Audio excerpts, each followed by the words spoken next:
जैसे सबसे पहले मेरा नेवी में हुआ था, तो कुछ मेडिकल प्रॉब्लम के कारण मेरा फाइनली नहीं हो पाया। फिर मैंने इंडियन रेलवे में कुछ दिन ग्रुप डी का काम किया, लेकिन उसको नहीं मान, तो फाइनली मैं 2020 में, हाँ, तो उसको मैं हटा के मैं सही स्टार्ट किया था as a technician Indian railway में 2020 में, मार्च 2020 से शुरू किया और करीब 3.5 साल उसमें काम किया। उसके बाद मुझे एसएससी सीजीएल के थ्रू 2022 सीजीएल के थ्रू असिस्टेंट सेक्शन ऑफिसर मिला ministry of labour and employment में। 2 साल दिल्ली में काम किया। उसके बाद 69वीं बीपीएससी के थ्रू राजस्व अधिकारी का पद मिला और मैं अभी वर्तमान में बखरी अंचल बेगूसराय में कार्यरत हूँ। और कल ही रिजल्ट आया बीपीएससी का, 70वीं बीपीएससी का, जिसमें मुझे 104 रैंक के साथ एसडीएम का पोस्ट मिला। तो कुल मिला के ये छठा हुआ ना? हाँ, छठा 7वां जॉब है। 7वां जॉब है जिसमें 2 नहीं मैं किया ही नहीं, क्योंकि जैसे कौन कौन? एक पीए मिला था, पोस्टल असिस्टेंट, अहमदाबाद में मिला था किया। मैंने कुल अभी तक मैं 7 जॉब अपने। हाँ, लेकिन एक्चुअली मैं 4 ही किया हूँ अच्छे से।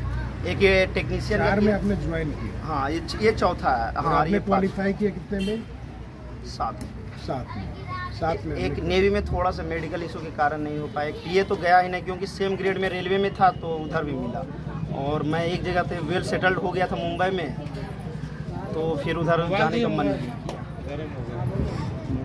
नमस्कार, मैं हूं कुमार नेहरू और आप देख रहे हैं जम्मू टुडे। अभी मैं मौजूद हूं जम्मू ज़िले के गढ़ी पंचायत के मिलनी टांड गांव में और आपको बता दें कि यहां पर कल बीपीएससी का रिजल्ट आया और यहां के सचिन कुमार ने सफलता प्राप्त की। और आपको बता दें कि इससे पूर्व भी यह बीपीएससी के एग्ज़ाम को क्रैक कर चुके हैं और अभी मौजूदा वक्त में ये बतौर जो है रेवेन्यू ऑफिसर काम कर रहे हैं। और इस बार जो इनका रिजल्ट आया है और इस बार ये रिजल्ट में सफलता प्राप्त करके इस बार एसडीएम बनेगा। ये हमारे साथ में मौजूद हैं, आइए उनसे जानते हैं इनकी सफलता की कहानी। तो बताएं, पिछले बार भी आपने क्रैक किया था बीपीएससी और इस बार भी क्रैक हुआ, तो कितना पिछला रैंक था, इस बार कितना रैंक आया आपका? 69वीं बीपीएससी में मेरा 338 रैंक था, तो मैंने काफ़ी अपने पे काम किया और 70वीं में मेरा 104 रैंक है। 104 रैंक जी। पिछले बार आप क्या बने थे?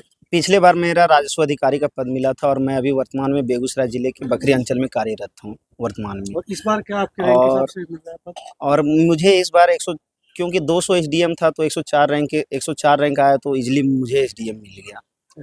जी। अच्छा, आपके बारे में कहा जाता है काफ़ी संघर्ष करके आप आगे बढ़े हैं और अभी तक में कई नौकरी पे सफलता पाई है, कई जगह जॉब भी किया। अपने थोड़ा सफलता का वो बताएं, कैसे कैसे आप आगे बढ़े? सबसे पहले तो इंडियन नेवी में हुआ, कुछ मेडिकल प्रॉब्लम के कारण मैं ज्वाइन नहीं कर पाया। फिर ग्रुप डी ज्वाइन किया, करीब 3 महीने के काम किया, फिर उसको छोड़ा, तो फिर एज टेक्नीशियन ज्वाइन किया, वहाँ 3.5 साल काम किया मुंबई में। उसके फिर बाद एसएससी सीजीएल 2022 के थ्रू मेरा selection as assistant section officer हुआ सेंट्रल सेक्रेटरीट में। और मुझे जो मिनिस्ट्री अलॉट हुआ था, ministry of labour and employment, वहाँ करीब 2 साल काम किया। फिर 69वीं बीपीएससी के थ्रू मुझे राजस्व अधिकारी के पद पर, यानी राजस्व अधिकारी का पद मिला। और कल जो रिजल्ट आया 70वीं बीपीएससी का, 104 रैंक के साथ मुझे एसडीएम मिल गया है। क्या कहेंगे, लोग नौकरी के लिए मतलब जो है लगातार प्रयास करते हैं, सफल नहीं हो पाते हैं और आप जो लगातार जो है कई जॉब में सफल हुए हैं, तो क्या कहेंगे वैसे? बस एक ही खूबी था कि हार नहीं मानना। मैं एक परसिवरेंस बना के रखा था कि अगर मुझे थोड़ा ही पढ़ना है, लेकिन लगातार पढ़ना है। और जब, क्योंकि मैं नौकरी करते हुए पढ़ा था, तो मैं टाइम का महत्व समझता था। जो जहाँ समय मिलता था वहाँ पढ़ता था। एक फिक्स शेड्यूल बना के रखा था, एक फिक्स सिलेबस बना के रखा था, क्योंकि कॉम्पिटिटिव एग्ज़ाम में तो बहुत ज़्यादा नहीं पढ़ना है। अगर आपके पास सिलेबस डिफाइंड है और थोड़ा सा अगर आपके पास कॉन्सेप्चुअल क्लैरिटी है, तो ईज़िली तो नहीं, लेकिन हाँ, एक लंबे संघर्ष के बाद आप किसी भी एग्ज़ाम को निकाल सकते हैं, अगर थोड़ा किस्मत भी साथ दे दिया तो। क्या कहेंगे, आजकल इंटरनेट का दौर है, सोशल मीडिया का दौर है, कई सारे जो है लोग सोशल मीडिया के थ्रू भी पढ़ रहे हैं, मतलब नेट के थ्रू भी पढ़ रहे हैं, तो क्या कहेंगे, कितना कारगर है? अगर देखा जाए तो 2016 के बाद भारत में डिजिटल क्रांति का एक व्यापक बदलाव हुआ कि सभी के हाथ में, यानी स्मार्टफोन और 4G नेटवर्क, उसके बाद 5G नेटवर्क आ गया। तो इसका तो मेरे पास बहुत बड़ा योगदान रहा, क्योंकि मैं ऐसे सिविल सर्विसेज के लिए मैं दिल्ली जा नहीं सकता था, ये एसएससी सीजीएल के लिए अच्छे कोचिंग के लिए पटना, या क्योंकि उस समय मैं नौकरी भी कर रहा था, तो मेरे लिए जो मेरे हाथ में जो मोबाइल था, वही मेरे लिए ब्लैक बोर्ड बन गया। अच्छे अच्छे टीचर मिले, बस मैं उसको पढ़ते गया, अपने में आत्मसात करते गया, और भगवान की कृपा से, मम्मी पापा के आशीर्वाद से, बड़े भैया के आशीर्वाद से मैं जीवन में आगे बढ़ते गया। एक सीढ़ी दर सीढ़ी सफलता मिलती गया। तो इस तरह से कहा जाए तो आज मोबाइल भी जो है एक मजबूत हथियार है अगर कोई पढ़ना चाहे। जी, जी, कहा ही जाता है कि तकनीक दोहरा तलवार की तरह कार्य करता है। अगर आप उसका अगर अच्छा यूज़ करते हैं तो क्रांतिकारी बदलाव लाता है, नहीं तो एटम बम का प्रयोग जानते हैं हिरोशिमा और नागासाकी में व्यापक रूप से नरसंहार लाया था। तो 2 पहलू होता है तकनीक का। तो आजकल हमारे युवा को हम यही बोलेंगे कि सोशल मीडिया का युग है, उसका एल्गोरिदम ऐसा ही बनाया जाता है कि आप इंस्टाग्राम, फेसबुक, स्नैपचैट में रील्स देखते रहें, तो उससे बाहर निकलिए।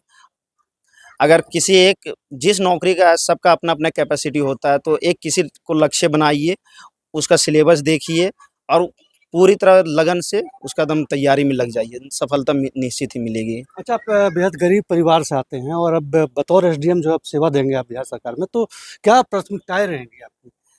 पहला तो प्राथमिकता समस्याएँ हैं यही है कि जो सरकार की जो कल्याणकारी योजनाएँ हैं, जैसे अगर एज एसडीओ अभी अगर मैं सब डिविजनल ऑफिसर बनता हूँ, तो जैसे राशन सभी को अच्छा से मिले, जो पर पर्सन 5 केजी है कि उसमें कोई लीकेज ना हो। दूसरा कि अगर हर घर जल नल योजना है कि सबके पास नल जल का पानी पहुँचे, प्लस में सभी को अपना प्रधानमंत्री आवास योजना के तहत जिसके पास आवास नहीं है उसको आवास मिले। अगर हो सकता है अगर कोई भूमिहीन यानी है तो उसको सरकार 3 से 5 डिसमिल देती है रहने के लिए, तो मैं उसको दिलवाने का प्रयास करूँगा। अपने जो अधीनस्थ अधिकारी है उससे समन्वय बैठाऊँगा और जो भी है शिक्षा के क्षेत्र में यही है कि टीचर का सबसे अच्छा कि अटेंडेंस को मॉनिटर करने का प्रयास करूँगा कि जो भी मेरे अगर अंडर में अगर मैं किसी भी अनुमंडल पदाधिकारी बनता हूँ और जो समय के साथ इवॉल्विंग समस्या होगा उसके अनुसार कार्य करने का प्रयास करूँगा। आइए हमारे साथ में इनके पिता भी हैं, आइए इनसे जानते हैं और समझते हैं कि कितने संघर्ष करके इन्होंने अपने जो है इस पुत्र को इस मुकाम पे पहुँचाया है। क्या नाम हुआ आपका? मेरा सुरेश दबगर, सुरेश दास कहेंगे दबगर। आपके बेटा जो है एसडीएम बनेंगे, लगातार तो हम कई एग्जाम में सफल भी हुए हैं, तो जी। कितना जो है संघर्ष करना पड़ा? संघर्ष तो हमको करना ही पड़ा। मेन बात यह है कि हम थोड़ा किसानी काम भी कर लेते थे।